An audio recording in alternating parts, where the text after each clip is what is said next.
अस्सलाम वालेकुम। अभी हम जिस जगह पर खड़े हैं ये बद्र के मकाम पर है और हमारे बैक साइड पे जो पहाड़ी नज़र आ रही है इसे जबल मलाइका कहा जाता है। ग़ज़वा बद्र के मौका पर अल्लाह ताला ने मुसलमानों की गैबी जो मदद की, उसके लिए जो फरिश्ते आसमान से ज़मीन पर जो उतारे गए वो इसी पहाड़ी पे भेजे गए थे। और ये भी कहा जाता है कि ये पहाड़ जो है वो रेज़ा रेज़ा हो गया था। और ये आप देख भी सकते हैं कि हमारा बैक साइड जो पहाड़ी है वो हमारे दाएं बाएं यहाँ पर और भी पहाड़ हैं, उनसे मुख्तलिफ है ये पहाड़ी।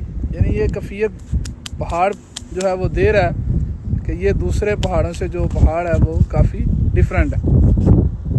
माशाल्लाह, सुभान अल्लाह, अल्लाह अकबर, अल्लाह अकबर।